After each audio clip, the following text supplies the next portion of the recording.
The desperate call.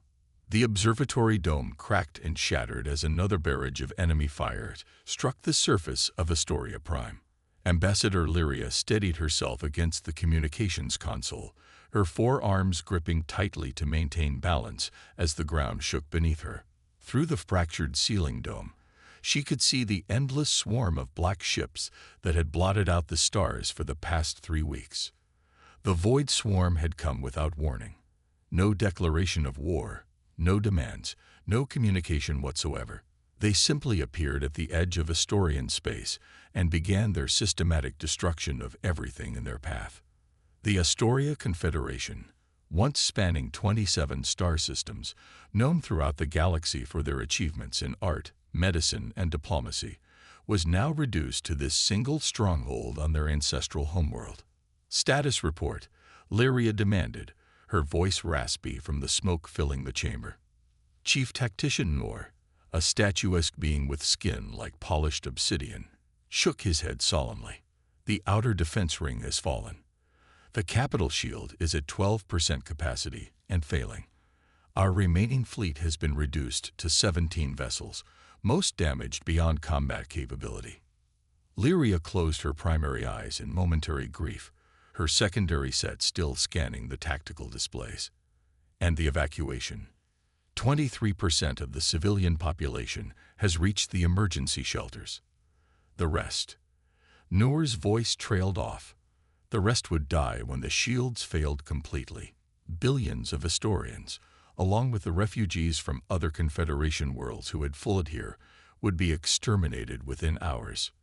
"We've tried everything," said Elder Thanis, the ancient Astorian whose family had guided their people for 12 generations. His bioluminescent markings, once brilliant blue, had dimmed to a pale flicker. "Our diplomatic channels were ignored. Our weapons proved ineffective. Even our attempt to surrender was met with silence and continued attack." Lyria turned to the chamber's far wall, where the ancient stellar map displayed the entirety of known space.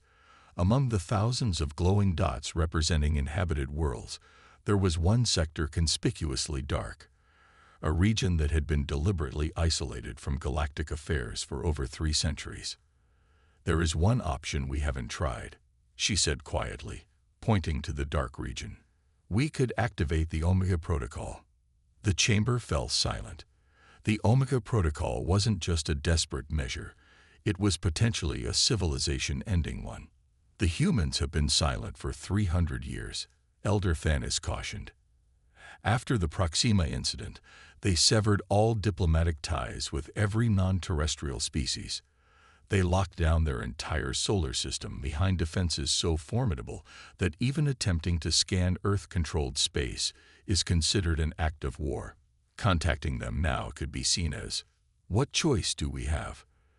Lyria interrupted, her voice rising with urgency. "We are facing extinction. Perhaps humans will ignore us as they have ignored the galaxy for centuries. Perhaps they will view our message as a threat and finish what the Void Swarm started. But there's a chance, however small, that they might respond differently." Another explosion rocked the building. Emergency lights flickered, bathing the chamber in pulses of red. "The shield generators won't last another hour," Noor reported grimly.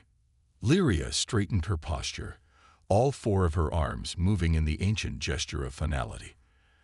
"Activate the Omega Protocol. Send the message on all frequencies, including the ancient emergency band that Earth established before their isolation." With trembling hands, the communications officer prepared the system. The ancient transmitter, a relic from the days when humans still spoke with the stars, hummed to life for the first time in centuries. Lyria stepped forward, her voice steadied despite the fear coursing through her body. "This is Ambassador Lyria of the Astoria Confederation, broadcasting on the Universal Emergency Channel. Our civilization faces extinction at the hands of an aggressor we call the Void Swarm. They have destroyed 26 of our worlds without communication or mercy. We request immediate assistance from any who can hear this message. We have attempted surrender, but the enemy continues their extermination. This is not just a plea for our survival, but a warning. They will not stop with us." To the human nations of Earth, we remember the ancient accords. We invoke Article 7 of the Proxima Treaty. The butchers have come. Help us. The message was sent, repeating on all channels as the remnants of the Confederation's communication network broadcast it across the stars. Lyria didn't expect a response. Not really. Earth had gone silent generations ago, withdrawing behind its fearsome defenses after the incident that had scored human history and changed their view of the galaxy forever.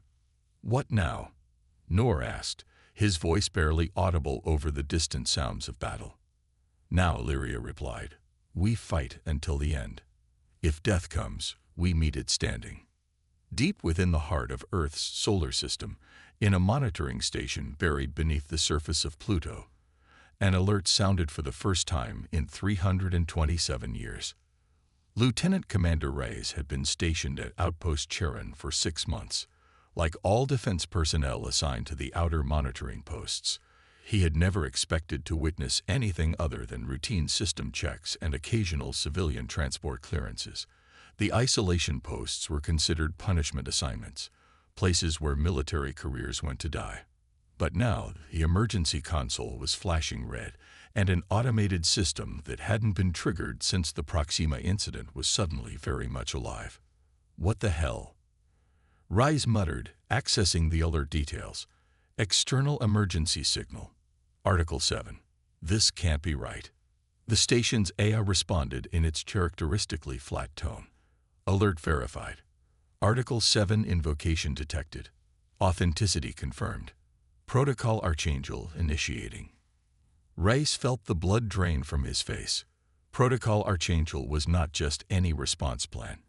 It was the automatic activation of Earth's most devastating war machines, the planet killers that had been built in the aftermath of Proxima and then sealed away, to be awakened only in the most extreme circumstances. System, override Protocol Archangel. Authorization Reyes Delta 9. Override denied. Article 7 confirmed. The term butchers has been detected in combination with a verified extinction-level event against a non-aggressor species.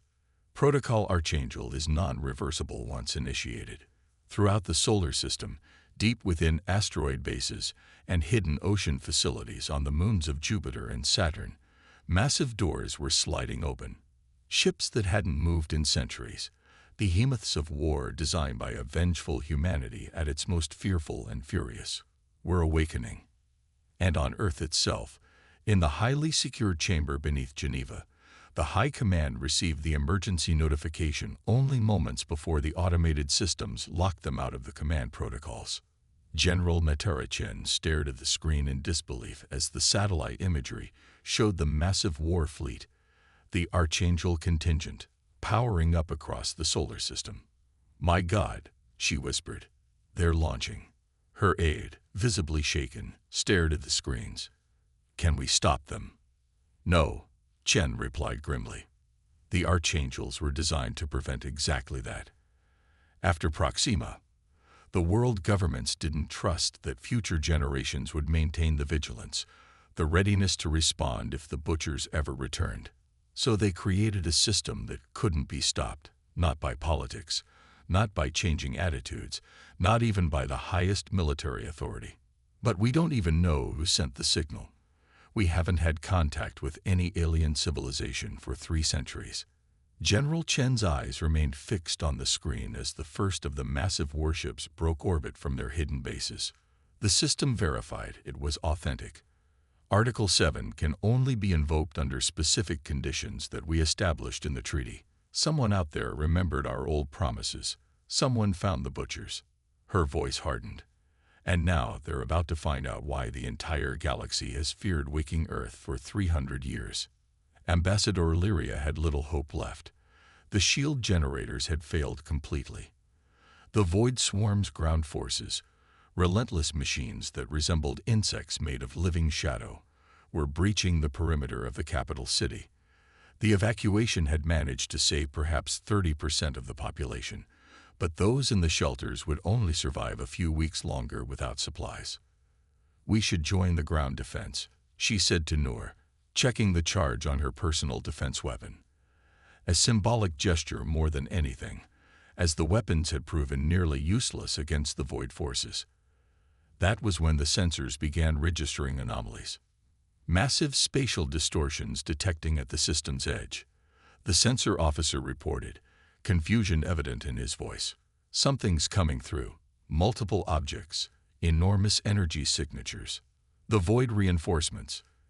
Elder Thanos said resignedly.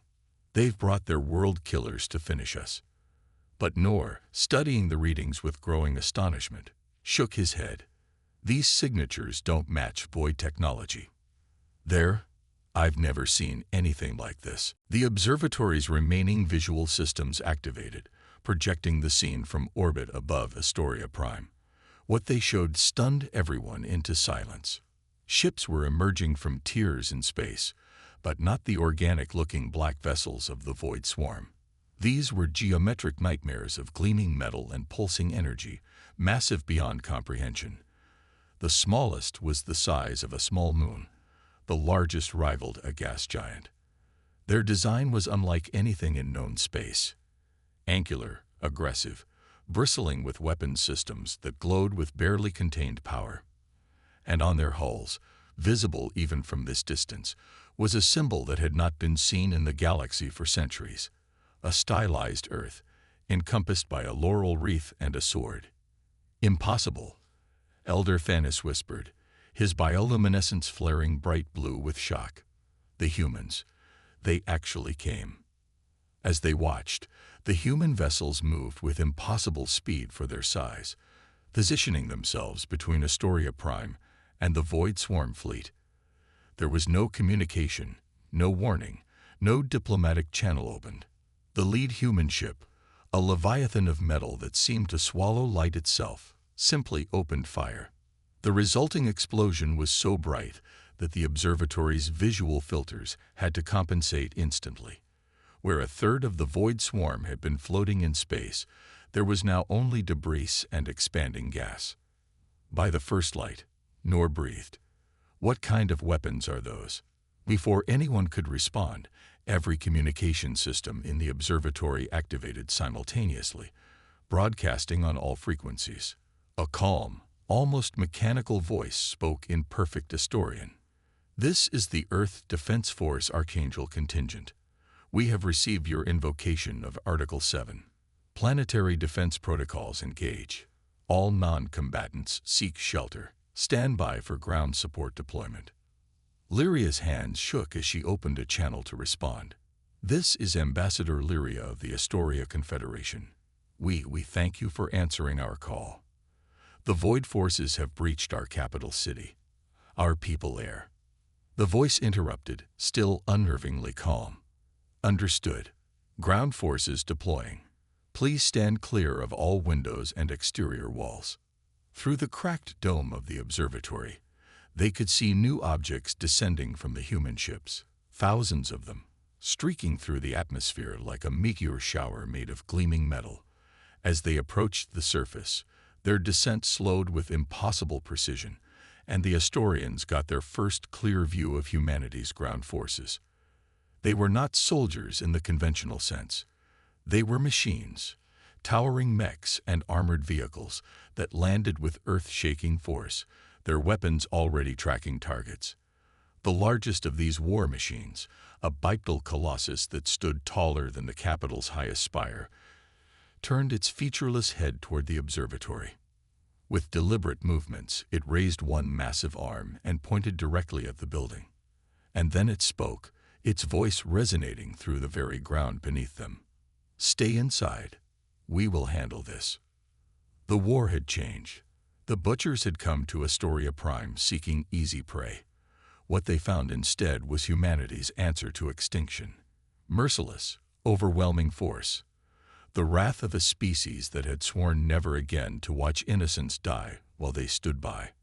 As the human war machines marched toward the void ground forces, the Astorians could only watch in awe and terror, wondering what kind of allies they had awakened and what price would come with their salvation. Judgment from the stars. The ground trembled beneath Astoria Prime as the human war machines advanced. Ambassador Lyria watched through the observatory's surveillance systems, her 4 arms wrapped tightly around herself in a gesture of both awe and terror. The machines moved with purpose, precise, methodical, unstoppable. The Void Swarm ground forces had been overwhelming the Astorian defenders for days. Their shadow-like forms seemed to absorb energy weapons, and their claws could tear through even the strongest Confederation armor. They had slaughtered millions across 26 worlds without slowing. But against the human machines, they suddenly seemed small. The humans aren't just fighting, nor whispered, watching the tactical displays. They're exterminating. It was true. The war machines from Earth weren't employing conventional battle tactics. There were no lines of engagement, no strategic positions taken, no attempts to capture or control territory.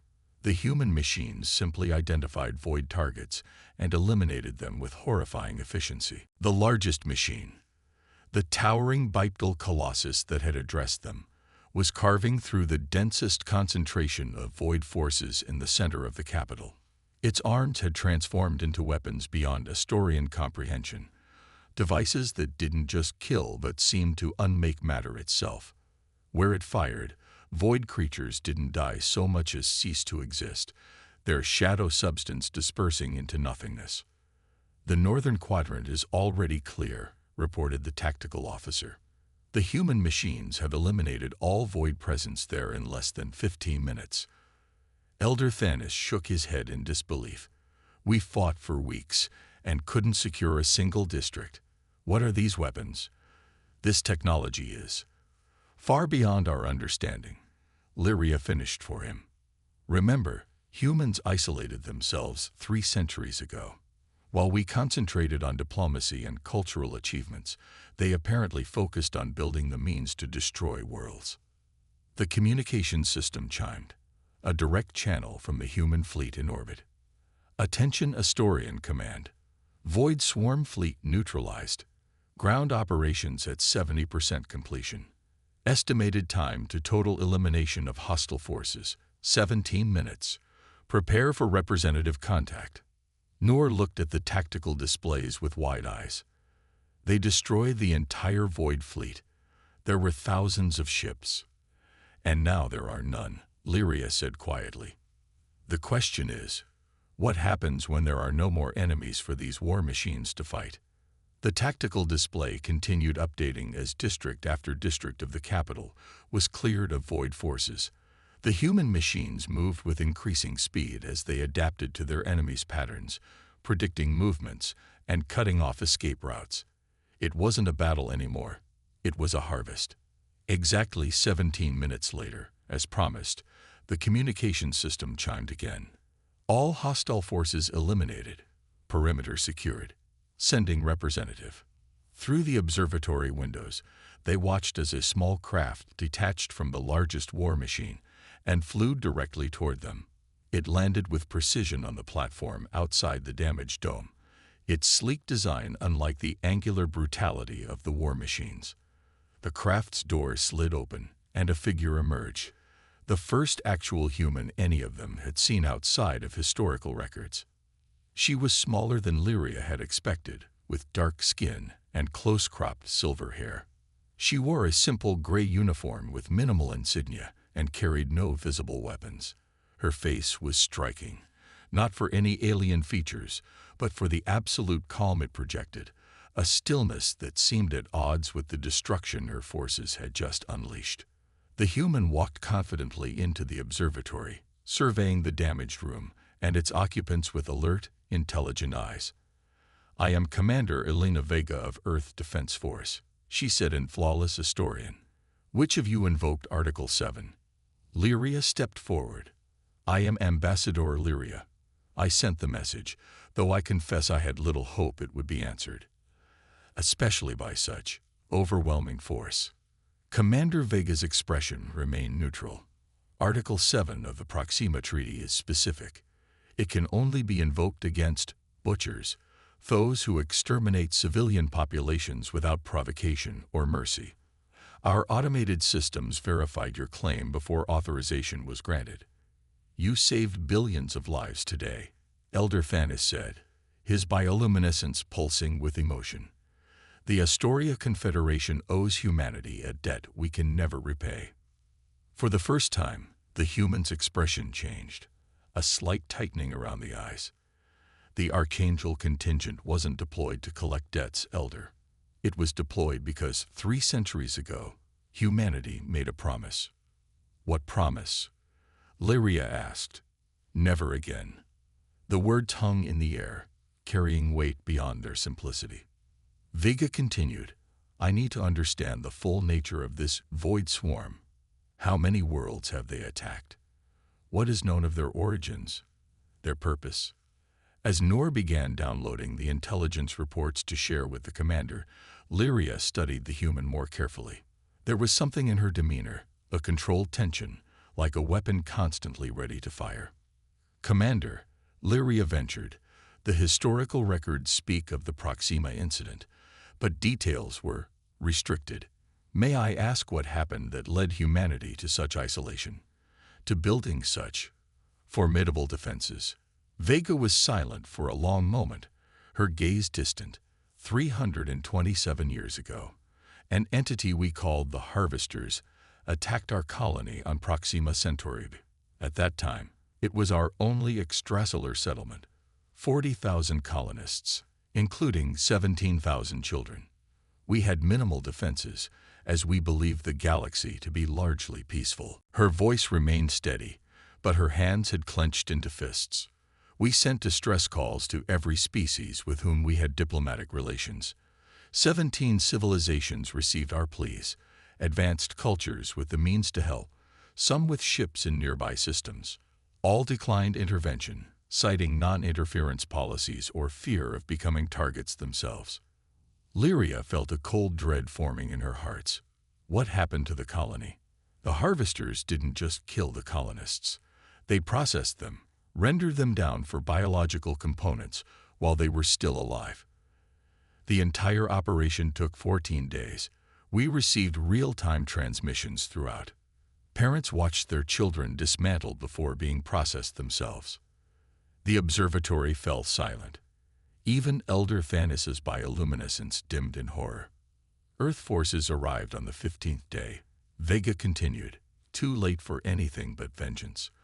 We tracked the Harvesters to their base system and deployed prototype weapons that eliminated not just their fleet, but rendered their home planet uninhabitable. Then we came home and made 2 decisions that have defined human policy ever since. She looked each Astorian in the eye before continuing. First, that humanity would never again place its security in the hands of others. We withdrew from all alliances, fortified our system, and dedicated our civilization to developing defensive capabilities that no force could overcome. And the second decision, Lyria asked quietly, that we would never stand by while innocents suffered what our people suffered at Proxima. The Archangel contingent was created for one purpose, to respond with overwhelming force when civilian populations face extermination. Vega's voice softened slightly. Article 7 was our promise to the galaxy. Even as we isolated ourselves, we left one channel open, one way to call for help when the butchers came. Lyria felt the weight of realization. But in 3 centuries, no one has called until now. No one has properly invoked Article 7, Vega corrected. Our monitoring systems have detected 17 potential genocide events in that time. In each case, nearby civilizations intervened, or the conflicts were resolved before meeting the threshold for Archangel deployment.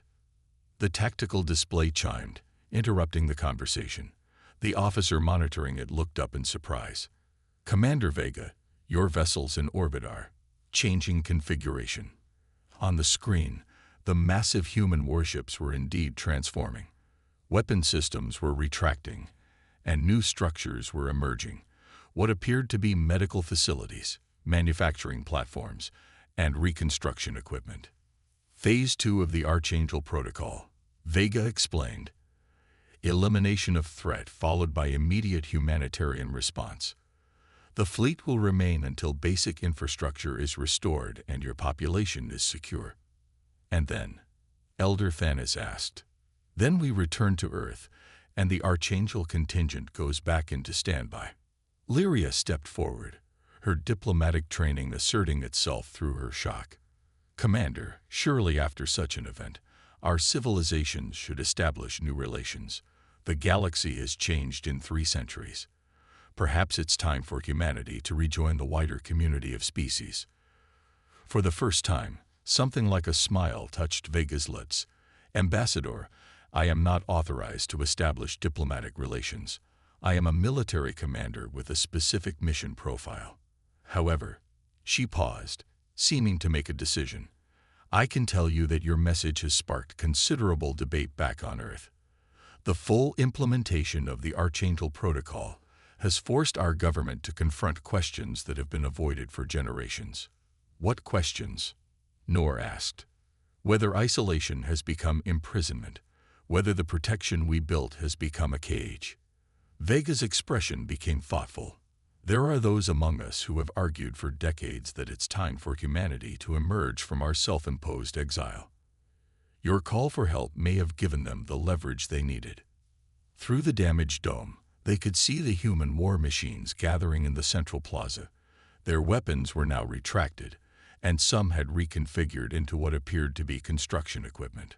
Already, they were clearing rubble and establishing emergency medical stations.